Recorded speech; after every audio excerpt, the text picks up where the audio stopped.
Welcome to Shukla study point. आप सभी का स्वागत है आपके अपने YouTube channel Shukla study point में। मैं शिवम शुक्ला आप सभी दोस्तों का हार्दिक स्वागत करता हूं। Economics BA third semester mid term की जो परीक्षा होने वाली है उसके संदर्भ में थोड़ा सा बात करेंगे, जानेंगे कि आखिरकार किन किन टॉपिक से प्रश्न बनने वाले हैं और एक प्रकार से कौन कौन से प्रश्न बनने वाले हैं। यानी एक प्रकार से बोले तो ये मॉडल पेपर होगा आपका, और उसमें जो प्रश्न मैं बताने का प्रयास करूंगा उसके उत्तर को भी आपको समझाने का प्रयास करूंगा। अर्थात लगभग 4-5 टॉपिक पर मैं विस्तार से चर्चा करने वाला हूँ। लगभग 8 टॉपिक होंगी इस वीडियो के अंतर्गत, लेकिन थोड़ा थोड़ा चर्चा करेंगे ताकि चूँकि यहीं से प्रश्न आपके आने वाले हैं। अर्थशास्त्र यानी इकोनॉमिक्स आप समझ रहे होंगे, और आपको पढ़ना क्या है, बीए थर्ड सेमेस्टर, खास करके सेकंड ईयर थर्ड सेमेस्टर में। ओके, तो आपको पढ़ना है, क्या पढ़ना है भाई? पेपर का नाम है आर्थिक विचारों का इतिहास, अर्थात हिस्ट्री ऑफ इकोनॉमिक थॉट। तो आइए चर्चा कर लेते हैं। तो कुछ आपको खास करके हिस्ट्री में जब आप हिस्ट्री उठाएंगे तो उसमें जो ऐसे विचार जो कि अर्थशास्त्र से संबंधित है उनको हम उठाते हुए कुछ भारतीय विचारकों के बारे में और कुछ पाश्चात्य विचारकों के बारे में चर्चा करने का प्रयास करेंगे। तो आइए चर्चा करते थोड़ा सा हम बीए थर्ड सेमेस्टर 2022-23 की परीक्षा जो मिड टर्म की होने वाली है, और सेमेस्टर परीक्षाओं के लिए भी यह लेक्चर महत्वपूर्ण होगा। Okay, history of economic thought पहला टॉपिक आपका है इम्पोर्टेंट में। वो टॉपिक क्या है? एक प्रकार सबसे पहला कौटिल्य और दादा भाई नौरोजी। कौटिल्य के आर्थिक विचारों को लेकर के हमने चैप्टर 1 वीडियो बना रखी है, आप लोगों ने नहीं देखा तो देख लीजिएगा। कौटिल्य के बारे में मैंने उसमें विस्तार से बता दिया, तो आपको चर्चा करने की मेरे हिसाब से आवश्यकता नहीं है। वैसे कौटिल्य के आर्थिक विचारों में आप सभी को पता होगा, करारोपण के बारे में इन्होंने बताया है। कौटिल्य का अर्थशास्त्र जो है उसमें खास करके जो है 15 अध्यायों में बटा हुआ है, जिसमें शासन, राज्य का शासन कैसे चलाया जाएगा, उद्योग धंधे कैसे होंगे, उसका प्रबंध करना हुआ, भूमि के सुधार से संबंधित कानून मतलब बातें बताई गई हैं, व्यापार कैसे होगा, सेना कौन कौन सी कैसे रखनी है, विदेश नीति के बारे में, करारोपण के बारे में, ठीक है, श्रमिक गण के बारे में, इन तमाम प्रकार की चीज़ों के बारे में बहुत अच्छे तरीके से कौटिल्य ने अपने विचारों को रखा है। ये बात क्लियर हो गई, ठीक। और ख़ास करके आप देखिएगा कि कौटिल्य के जीवन के विषय में तमाम प्रकार की बातें जो है अनुपलब्ध हैं कि उनका जन्म कब हुआ, कैसे हुआ, लेकिन ये ज़रूर पता है कि उनके जो बचपन का नाम या उनके पहला नाम अगर बोले तो विष्णुगुप्त था, चाणक्य भी इन्हीं को, कौटिल्य भी इन्हीं को, यानी कि एक प्रकार से ये तमाम सारे। चंद्रगुप्त मौर्य 321 ईस्वी में गद्दी पर, ईसा पूर्व में गद्दी पर बैठता है और उसी के मंत्री थे।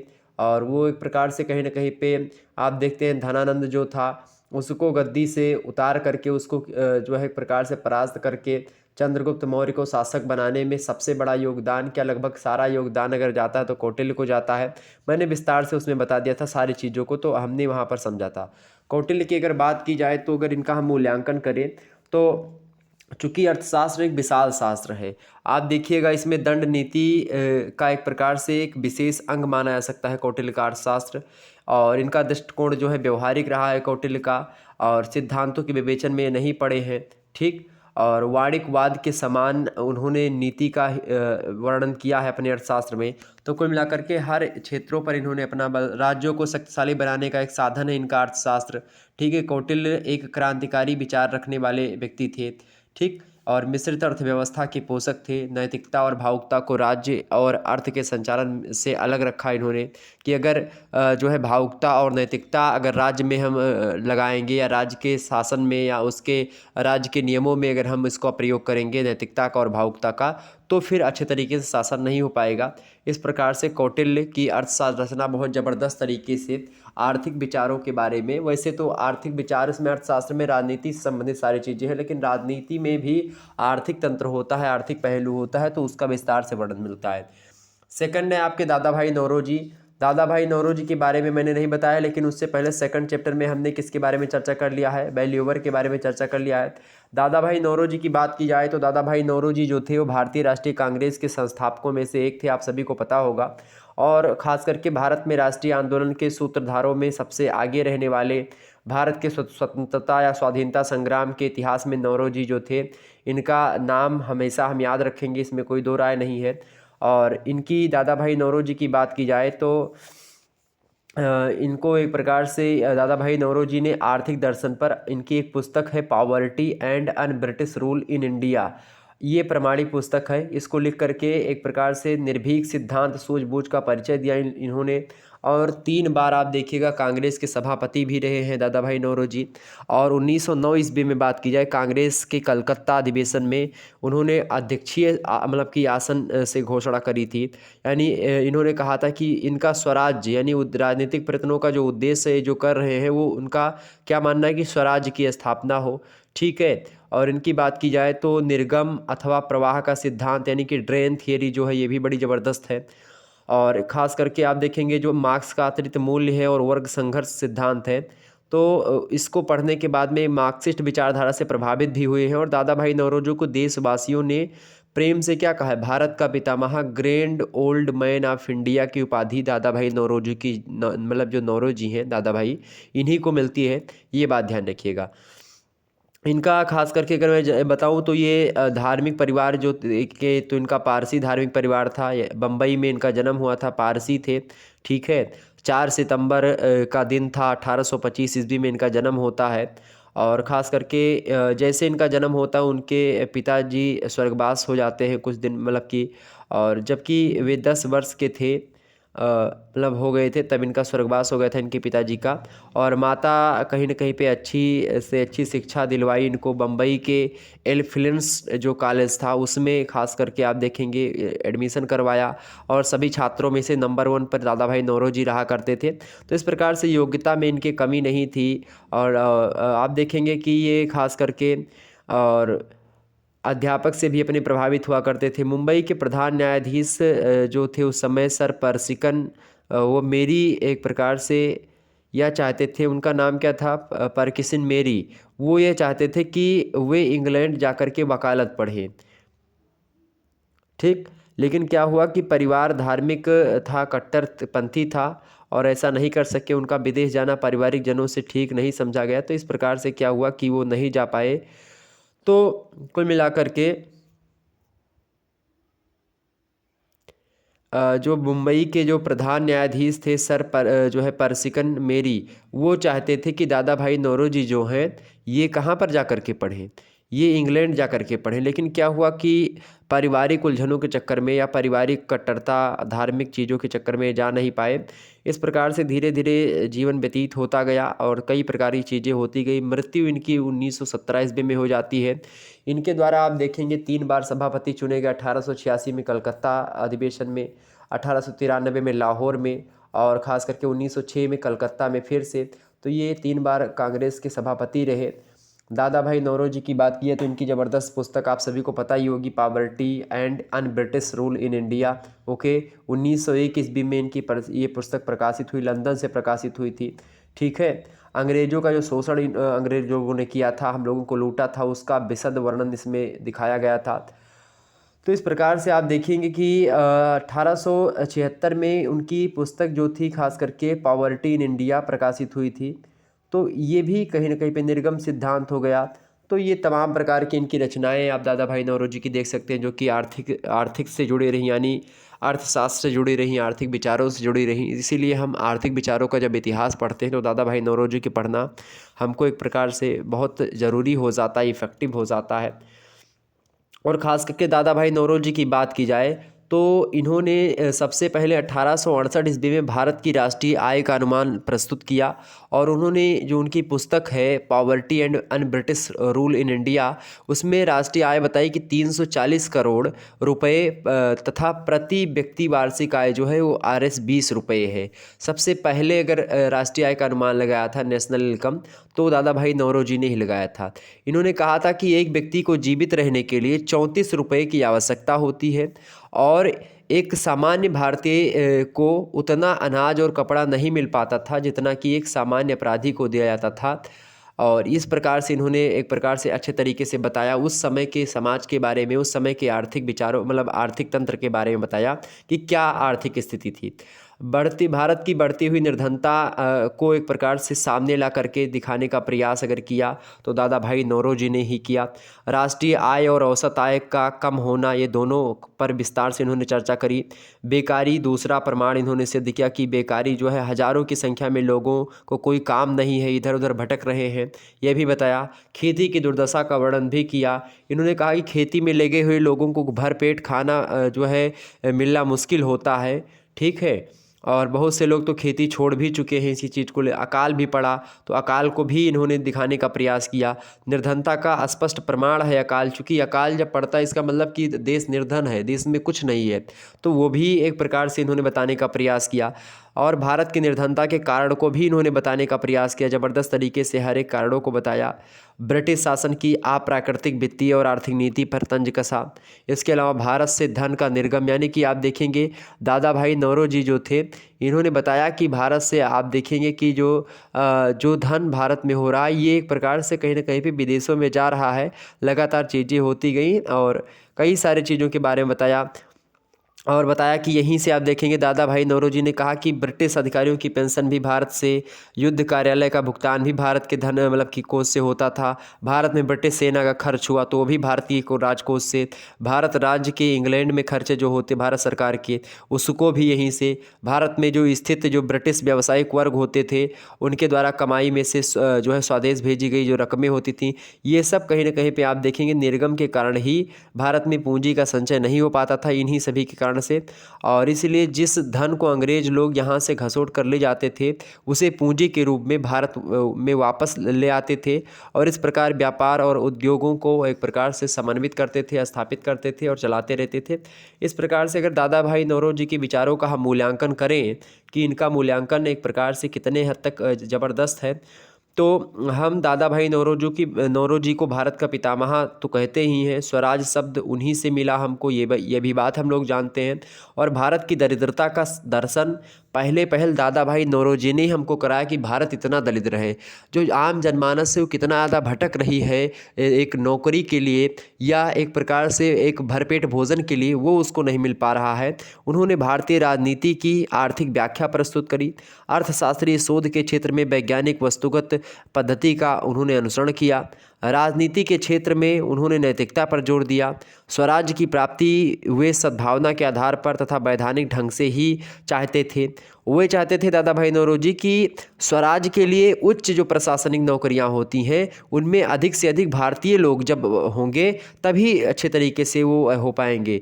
और इसके अलावा स्वराज की मांग, उसे पाने के लिए स्वदेशी व बहिष्कार के साधनों को स्वीकार करने के कारण से दादा भाई नौरोजी कांग्रेस के दोनों ही पक्षों में, चाहे वो उदार पक्ष रहा हो, चाहे वो उग्र यानी उदारवादी नेता और उग्रवादी, दोनों के निकट समझे जाने लगे। और क्रांतिकारी और हिंसक प्रवृत्ति को भी कभी नहीं उकसाया। संवैधानिक आंदोलन के मार्ग पर चलते रहे, कभी अपने मार्ग से विचलित नहीं हुए। दादा भाई के जीवनी लेखक हैं R.A. मसानी। वो कहते हैं कि दादा भाई अनेक निराशाओं के बाद भी जिस उद्देश्य, जिस सिद्धांत, जिस नीति या जिस कार्य प्रणाली के साथ दृढ़तापूर्वक राजनीति में भाग ले रहे थे, गांधी जी ने उसी का अनुसरण किया था। तो इस प्रकार से दादा भाई नौरोजी के बारे में मैंने आपको बताया। क्लियर हो गई बातें? अच्छा ये बताइए, हाउस ऑफ कॉमन्स कब चुने गए थे दादा भाई नौरोजी? तो हाउस ऑफ कॉमन्स जो चुने गए थे 1892 में, ये बात भी ध्यान रखिएगा। अगला आपका जो है टॉपिक है रोमेश चंद्र दत्त। रोमेश चंद्र दत्त की बात किया, इनका जन्म जो हुआ था 1848 में हुआ था, मृत्यु 1909 ईस्वी में हुई थी। जन्म इनका कलकत्ता में एक बंगाली परिवार में हुआ था, ओके। और 1869 ईस्वी में आप देखिएगा ये भारतीय सिविल सर्विस भी चुने गए थे और कमिश्नर के पद पर पहुंचे रोमेश चंद्र दत्त जी। और 1899 तक आते आते भारतीय राष्ट्रीय कांग्रेस के अध्यक्ष भी चुने गए। 1900 ईस्वी में आप देखेंगे तो लंदन विश्वविद्यालय में भारतीय इतिहास के आचार्य नियुक्त किए गए थे ये। और इनकी महानतम रचना है भारत का आर्थिक इतिहास, economic history of India. Economic history of India बहुत ज़बरदस्त पुस्तक है जो कि 2 खंडों में प्रकाशित है। प्रथम खंड में ब्रिटिश शासन का प्रारंभिक काल यानी कि द ईयरली ब्रिटिश रूल के बारे में बताया गया है, और दूसरे भाग में पुस्तक के विक्टोरिया के शासनकाल यानी विक्टोरियन ईरा के बारे में बताया गया है। और इनकी दूसरी पुस्तक है, उसका नाम है फेमिनिज्म इन इंडिया, ठीक है। और जिसकी तारीफ़ लॉर्ड कर्जन ने भी की थी कि यह पुस्तक बड़ी ज़बरदस्त है। और इस पुस्तक में आप देखेंगे तो भारतीय कृषक की चिंताजनक जो स्थिति है, जो किसान लोग हैं उनके, उसके बारे में खूब ज़बरदस्त तरीके से बताया गया है। और भारत सरकार ने आर्थिक इतिहास फिर से प्रकाशित करवाया है इनका, अभी जल्द में ही इनका जो आर्थिक इतिहास है उसके बारे में। और India in the Victorian age, ये पुस्तक जो इनकी है, इसमें भारतीयों की जो भौतिक दशाएं हैं उसका वर्णन बताया गया है, अच्छे तरीके से हर चीज़ मिलता है। और रोमेश चंद्र या फिर ख़ास करके बोले तो आरसी दत्त की, अगर मैं ख़ास करके बोलूँ आर्थिक विचारों की, इकोनॉमिक थॉट की इनकी, तो इन्होंने भारतीय कृषि की दुर्दशा के बारे में जो है बताया। इसके अलावा भारत के उद्योगों के पतन के इतिहास को भी कहीं ना कहीं बताने का प्रयास किया। इन्होंने कहा कि भारतीय कारीगर फिर से खेती पर निर्भर हो गए हैं और भारत एक उद्योग प्रधान देश से कृषि प्रधान देश बन गया है। ठीक, इन्होंने भारत की निर्धनता के कारणों को भी विस्तार समझाने का प्रयास किया। दादा भाई नौरोजी और रानाडे जी, उन दोनों ने समान देश की गरीबी का भी विश्लेषण दत्त ने जो किया था, उन्हीं के समान, जिसे दादा भाई नौरोजी ने किया था, उन्हीं के समान इन्होंने भी किया। और इसका कारण उन्होंने बताया कि कुटीर धंधों का विनाश जो हो गया, इसके कारण से क्या हुआ कि गरीबी बढ़ गई, सरकारी खर्च बढ़ गया, क्योंकि करों के बोझ से देश गरीब हो रहा था, खेती की दुर्दशा हो रही थी, निर्यात हो रहा था, और कहीं ना कहीं पे आप देखेंगे बेकारी फैल रही थी, अकाल था, सिंचाई की कमी थी। तो इस कारण से भारत में गरीबी बढ़ती गई। तो इस प्रकार से आप देखेंगे ये सब था। रोमेशचंद दत्त के बारे में आपसे पूछे आसानी से आप बता सकते हैं। अगला जो पॉइंट है डॉक्टर भीमराव अम्बेडकर का। डॉक्टर भीमराव अम्बेडकर की बात की जाए तो इनका जन्म हुआ था 1891 ईस्वी में। 14 अप्रैल 1891 ईस्वी को इंदौर के पास एक महू छावनी है, उसी में इनका जन्म हुआ था डॉक्टर भीमराव अम्बेडकर का। और जन्म के समय इनका नाम क्या था, भीम सकपाल इनका नाम था। महार जाति से ये थे। और डॉक्टर अंबेडकर के जन्म की बात की जाए तो आप देखेंगे महाराष्ट्र में अछूत समझे वाली जाति जो है, उसी जाति में इनका जन्म होता है। इनके पिताजी का नाम रामजी सकपाल था, ये कबीर के बहुत बड़े अनुयायी थे। और आप देखेंगे उनके मस्तिष्क में जातिवाद के लिए कोई स्थान भी नहीं था। तो इस प्रकार से आप देखेंगे कि भीमराव हाई स्कूल तक अध्ययन सतारा में इन्होंने किया। 1907 ईस्वी में हाई स्कूल की परीक्षा पास करी। अच्छे विद्यार्थी थे पढ़ने में शुरुआत से ही। और भीमराव की शिक्षा, उनके पिता पूरी तरह से एक प्रकार से समर्पित थे उसकी शिक्षा के लिए, भीमराव के लिए। और इस प्रकार से आप देखेंगे कि ये अलग अलग स्थानों पर जाकर के इन्होंने पढ़ाई करी और बड़े ज़बरदस्त तरीके से आप देखेंगे कि पढ़ाई लिखाई इनकी बड़ी ज़बरदस्त तरीके थी। उनका शोध प्रबंध भी आप देखें, the problem of the rupee, उन्होंने रुपये के प्रॉब्लम पर एक प्रकार से अपना शोध किया। मास्टर ऑफ साइंस करी, ठीक है, 1921 ईस्वी में। तो कुल मिलाकर के आप देखेंगे कि और लंदन विश्वविद्यालय से 1923 ईस्वी में इन्होंने दोबारा से पीएचडी की उपाधि प्राप्त करी। और उन्होंने आप देखेंगे जो है बार एटला की उपाधि भी प्राप्त करी थी।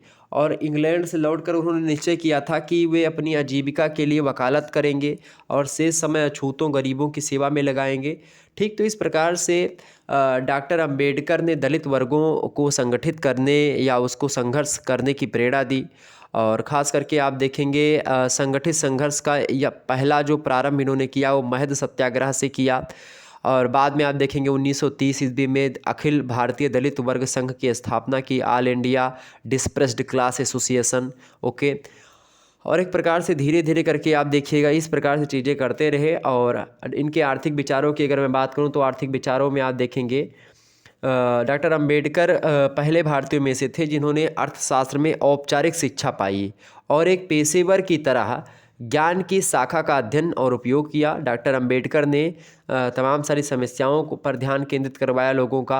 अंबेडकर ने कृषि की आर्थिक समस्या से संबंधित विषयों पर अधिक शोध पत्र नहीं लिखे थे, परंतु उनका 1918 ईस्वी का जो शोध पत्र है आज भी सार्थक है। और उसमें खेती की उत्पादकता केवल ज़मीन और खेतों के आकार पर ही नहीं बल्कि उत्पादन के अनेक कारकों पर भी निर्भर करती है।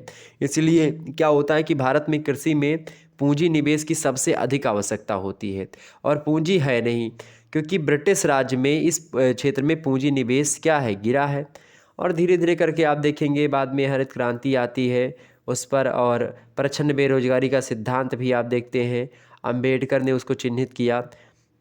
आप देखें तो ये सब इनके आर्थिक विचार रहे कुल मिलाकर के। अगर अंबेडकर का आर्थिक सुधार की बात किया तो डॉक्टर अंबेडकर की परिकल्पना यह थी कि सभी प्रमुख और आधारभूत उद्योग सरकार के अधीन हों। भूमि सुधार योजना को वे इसलिए ज़रूरी मानते थे कि जो आर्थिक सुधार है उसकी शुरुआत ही भूमि सुधार से होती है, इसीलिए भूमि सुधार योजना पर सबसे पहले बल दिया जाना चाहिए। डॉक्टर अंबेडकर ने भूमि वितरण में असमानता के कारण समाज के एक बहुत बड़े हिस्से को छोटी छोटी जोतों यानी जो खेतों की इकाइयाँ होती हैं उनमें काम करने से उत्पन्न व्यवस्था पर चर्चा करी। डॉक्टर अंबेडकर ने जमींदारी व्यवस्था के विरुद्ध डटकर लिखा और श्रम शक्ति के समुचित उपयोग और सम्मान पर बल दिया। ठीक, इसके अलावा डॉक्टर अंबेडकर जिस समय में सक्रिय रहे तब बैंक, बीमा, उद्योग, कृषि क्षेत्र पूरी तरह निजी हाथों में था, प्राइवेट था। डॉक्टर अंबेडकर की क्रांति योजना थी कि ये जो प्राइवेट है इन सभी का यानी कि राष्ट्रीयकरण किया जाए, ये सब सरकारी हो।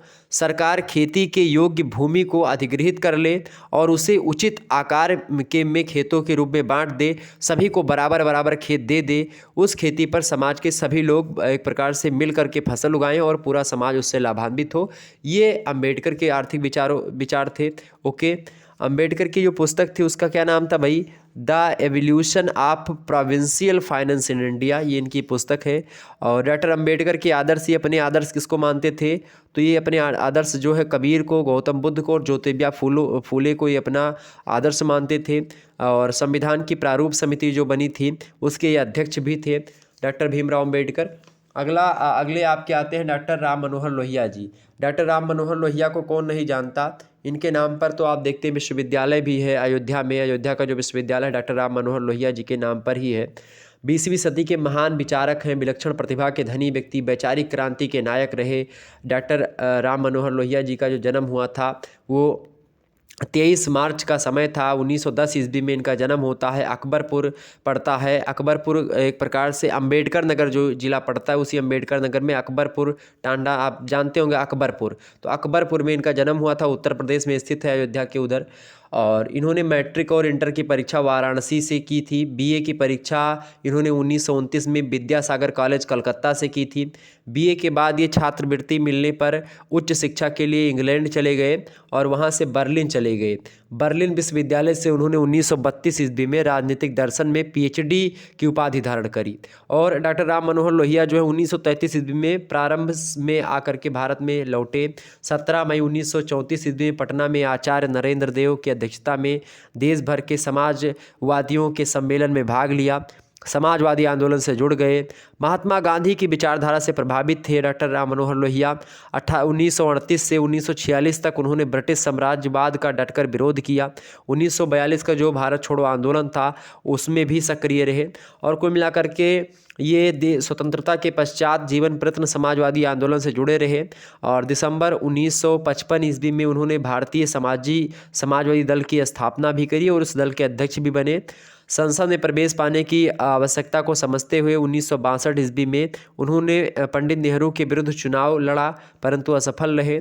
1953 ईस्वी में फर्रुखाबाद से उपचुनाव में लोकसभा के सदस्य चुने जाते हैं और हिंदी के अनन्य समर्थक थे और एक निर्भीक व्यक्ति, राष्ट्रवादी और जीवन भर सरकार की गलत जो नीतियाँ थी उसका डटकर विरोध किया। और कुल मिलाकर के समाजवादी डॉक्टर राम मनोहर लोहिया जी की बात की जाए तो 12 नवंबर 1967 ईस्वी को इनका संघर्षशील जो जीवन रहा, जीवन भर संघर्ष करते रहे और नीतियों जो गलत नीतियाँ थी उनका विरोध करते रहे। इस प्रकार से 1967 ईस्वी में इनका देहांत हो जाता है। 12 नवंबर की डेट थी। इनकी रचनाओं की बात की जाए तो इतिहास चक्र इनकी एक रचना है wheel of history. Wheel of history इनकी रचना बड़ी ज़बरदस्त है। इसके अलावा दूसरी रचना है मार्क्स, गांधी और समाजवाद और तीसरी रचना इनकी भारत विभाजन के दोषी व्यक्ति।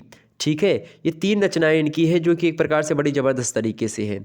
इन्होंने खास करके विकेंद्रीकरण पर जोर दिया और आप देखेंगे कि ये संपत्ति की प्रचुरता और उसका न्यायपूर्ण वितरण, संपत्ति प्रचुर मात्रा में हो, उसका अच्छे तरीके से वितरण हो, इन दोनों के तर्क में इन्होंने बात रखी।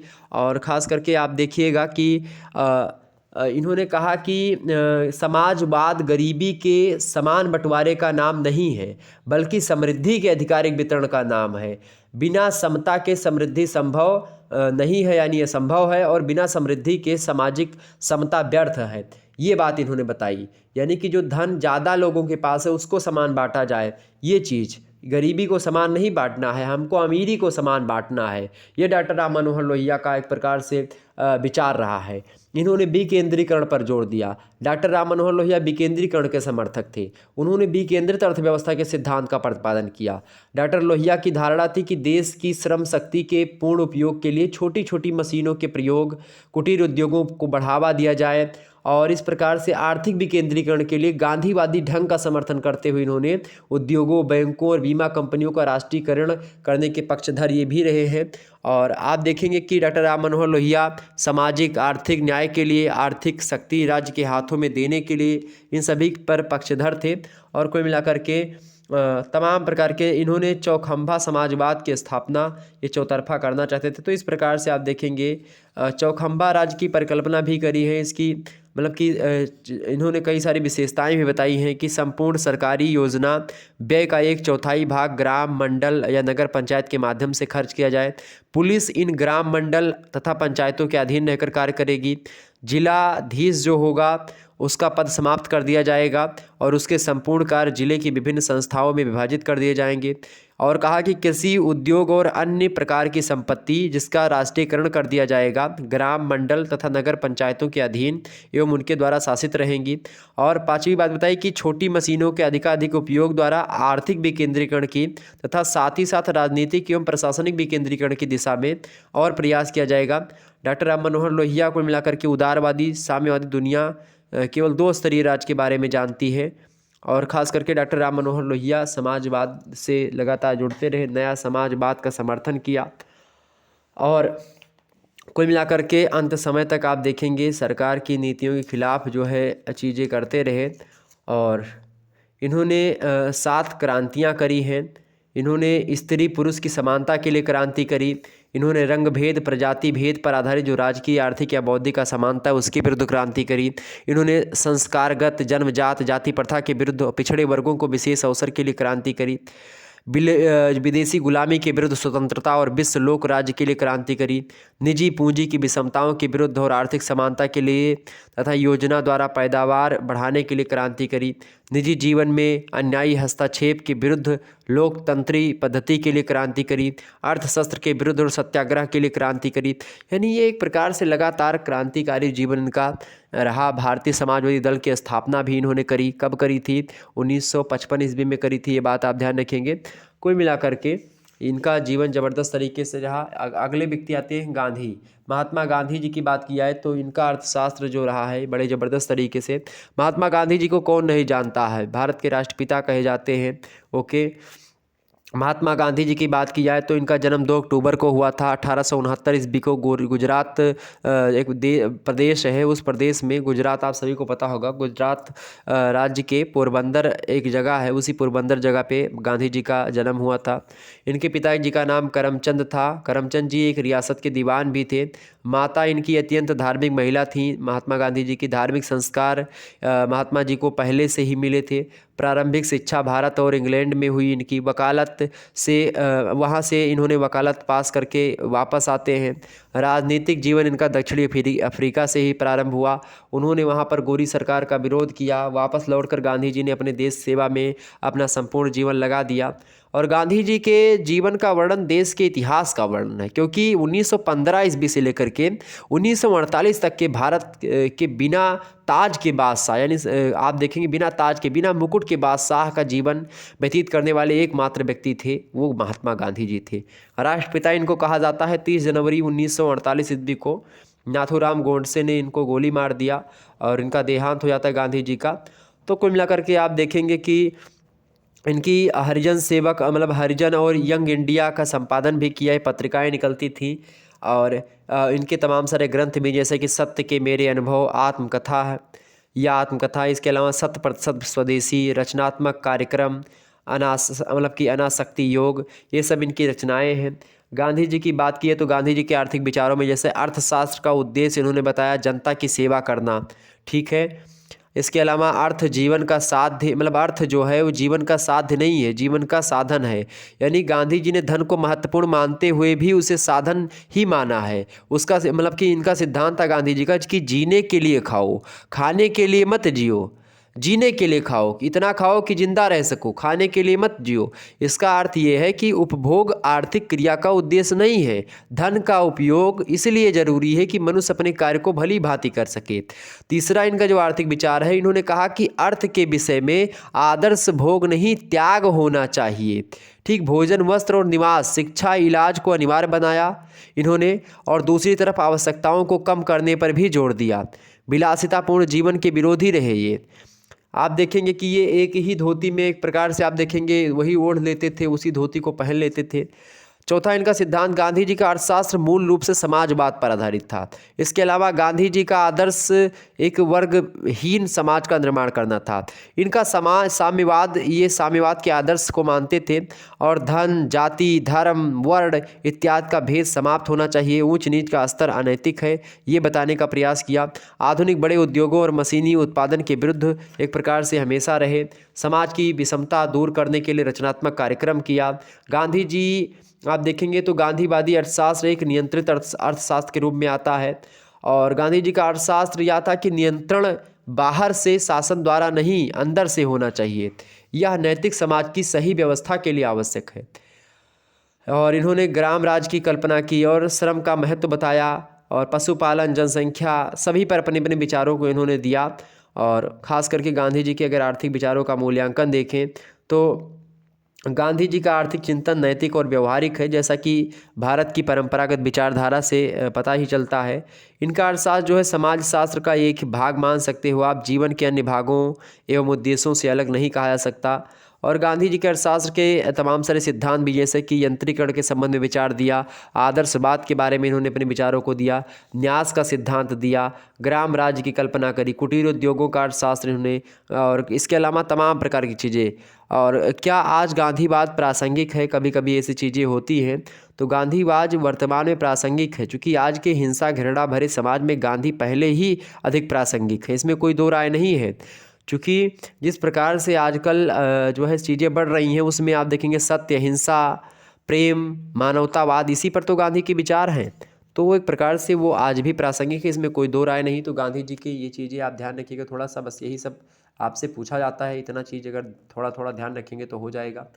अगला है दीनदयाल उपाध्याय, पंडित दीनदयाल उपाध्याय जी। पंडित दीनदयाल उपाध्याय जी को कौन नहीं जानता, इनके नाम पर गोरखपुर विश्वविद्यालय आप सभी को पता होगा, पंडित दीनदयाल डीडी यूनिवर्सिटी जो है। तो पंडित दीनदयाल उपाध्याय ये जो हैं आधुनिक भारतीय चिंतन में श्री अरविंद और महात्मा गांधी के ही तरह राष्ट्रवादी धारा के प्रतिनिधि विचारक माने जाते हैं। और आप देखेंगे कि इनका जो जन्म होता है, सितंबर का महीना था, 1916 ईस्वी को धनकिया गांव में इनका जन्म हुआ था। दीनदयाल जी जो थे कुशाग्र बुद्धि के बालक थे। उन्होंने अजमेर बोर्ड की परीक्षा में प्रथम श्रेणी में स्थान प्राप्त किया, प्रथम श्रेणी में प्रथम स्थान प्राप्त किया था। सनातन धर्म कॉलेज कानपुर से गणित विषय को लेकर के प्रथम श्रेणी में बीए की परीक्षा पास करी। और पंडित जी जो थे ये दीनदयाल जी, ये अंग्रेजी विषय को लेकर के एमए करने के लिए आगरा के सेंट जॉन्स कॉलेज में दाखिल हुए, परंतु बीच में ही उसको छोड़ करके इलाहाबाद चले गए, जहाँ से इन्होंने बीटी किया। और पढ़ाई पूरी कर लेने के साथ ही साथ इन्होंने क्या करी, नौकरी ना करने का निश्चय कर लिया, और उसके स्थान पर इन्होंने राष्ट्रीय जागृति, राष्ट्रीय एकता के, राष्ट्रीय स्वयंसेवक संघ के कार्य के लिए अपना समर्पित मतलब जीवन जो है अर्पित कर दिया। और निश्चय किया यही कि मैं सारा जीवन अपना राष्ट्रीय स्वयंसेवक संघ, राष्ट्रीय एकता, राष्ट्रीय जागृति में बिताऊँ। 1952 ईस्वी में जनसंघ के कानपुर अधिवेशन में डॉक्टर श्यामा प्रसाद मुखर्जी ने उन्हें भारतीय जनसंघ का महामंत्री नियुक्त कर दिया। 1967 ईस्वी में क्या हुआ कि पार्टी का अध्यक्ष चुना गया इनको। 11 फरवरी 1968 को रहस्यपूर्ण परिस्थितियों में उनकी हत्या होने के से केवल कुछ सप्ताह पूर्व दीनदयाल जी ने जनसंघ के ऐतिहासिक कालीकट अधिवेशन की अध्यक्षता की थी, और उनके नेतृत्व में जनसंघ दक्षिण भारत में पहुँचा था। ये आप ध्यान रखिएगा, यानी कि एक प्रकार से विलक्षण प्रतिभा के धनी व्यक्ति थे। और उपाध्याय जी लखनऊ से प्रकाशित होने वाले जो पांचजन्य साप्ताहिक पत्रिका थी, स्वदेश जो दैनिक पत्रिका थी, इसका संपादन भी किया। और खास करके चंद्रगुप्त मौर्य नामक लघु उपन्यास लिखा, शंकराचार्य नामक और भी पुस्तकें लिखी। तो इस प्रकार से आप देखेंगे संस्कृत पंडित जी के प्रिय विषय थे, संस्कृत चूँकि शुरुआत से ही।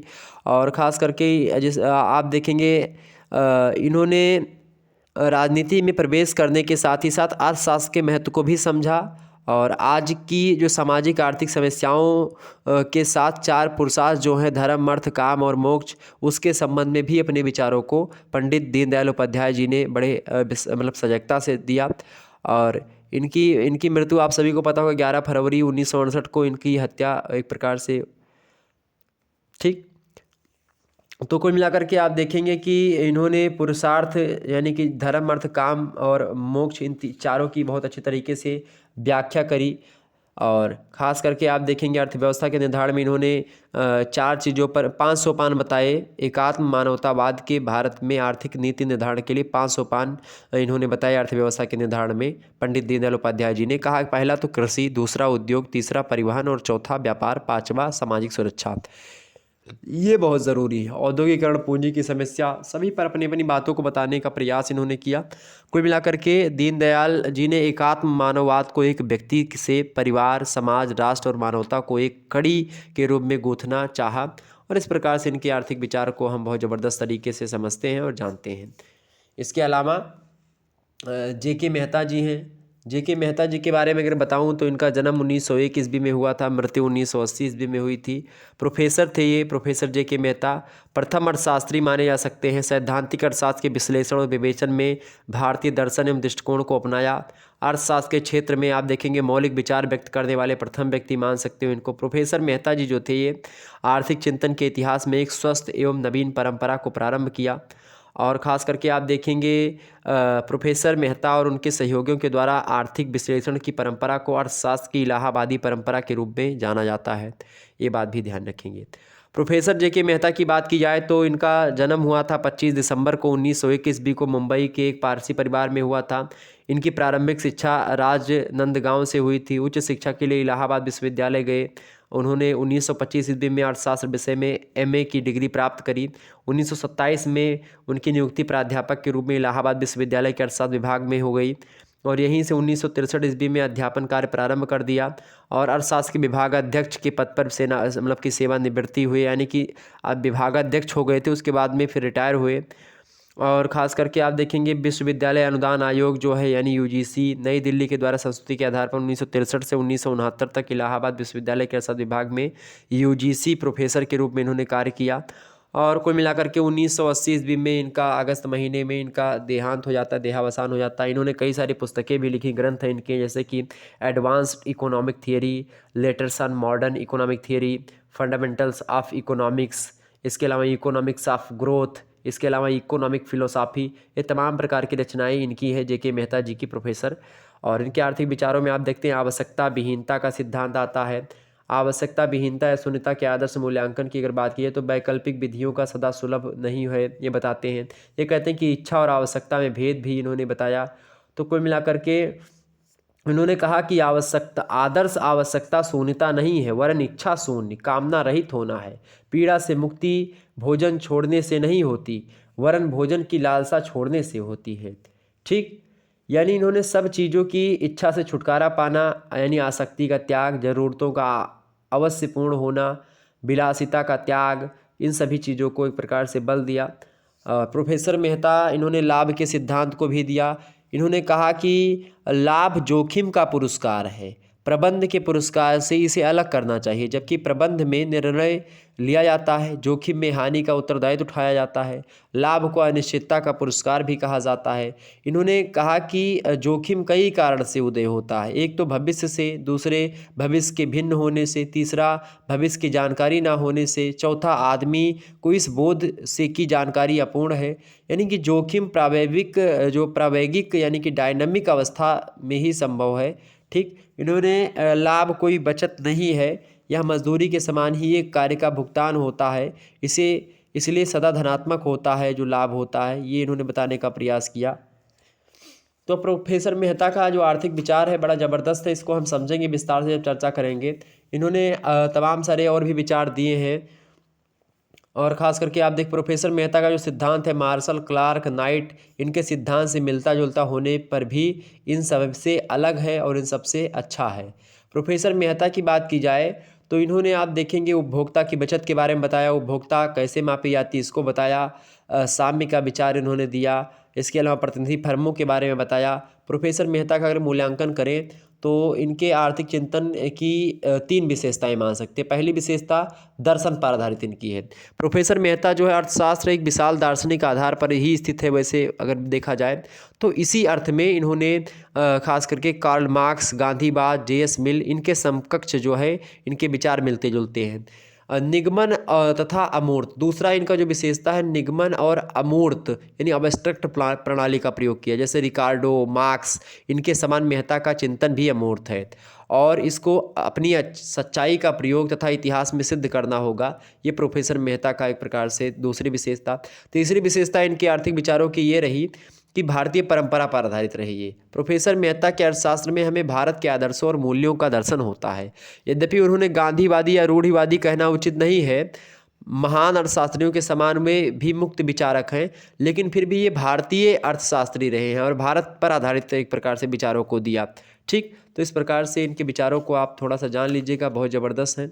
इसके बाद में और भी चीज़ों के बारे में मैंने वैसे एक मॉडल पेपर ऑब्जेक्टिव का बताया, उसको भी देख लीजिएगा, उसमें भी हमने इन सभी के विचारों के बारे में चर्चा करी है। तो इतना अगर आप तैयार कर लेंगे तो निश्चित तौर पर आपका हो जाएगा। पेपर 2 के लिए आप क्या पढ़ लीजिएगा, आप कार्ल मार्क्स के विचारों को पढ़ लीजिएगा, एडम स्मिथ के विचारों को पढ़ लीजिएगा, प्लेटो और अरस्तू के विचारों को पढ़ लीजिएगा, बस आपका पेपर 2 भी निपट जाएगा। तो इस प्रकार से ये हो गए आर्थिक विचारों को लेकर के जो चीज़ें थी मैंने बता दिया। BA third semester mid term की परीक्षा के लिए और सेमेस्टर परीक्षाओं के लिए भी कुछ इंपॉर्टेंट हो सकता है, ये रिवीजन के तौर पर ले सकते हो और जल्द ही मैं वीडियो रिवीजन के लिए बनाऊंगा, आप परेशान मत होइएगा। बाकी मॉडल पेपर मैं जल्द ही लिखित वाला भी दे दूंगा और चैप्टर वाइज वीडियो आपकी आती रहेंगी। धन्यवाद, मिलते हैं नेक्स्ट वीडियो में, तब तक के लिए जय हिंद जय भारत। आप सभी का बहुत बहुत धन्यवाद हमारे से जुड़ने के लिए। इसी प्रकार से अपना प्यार हमेशा बनाए रखिएगा। बहुत बहुत धन्यवाद आप सभी का। और एक बार वीडियो को लाइक और शेयर अवश्य कर दीजिएगा अगर वीडियो आपको पसंद आई है तो। ओके, धन्यवाद आप सभी का और जाहिर सी बात है वीडियो पसंद आई होगी।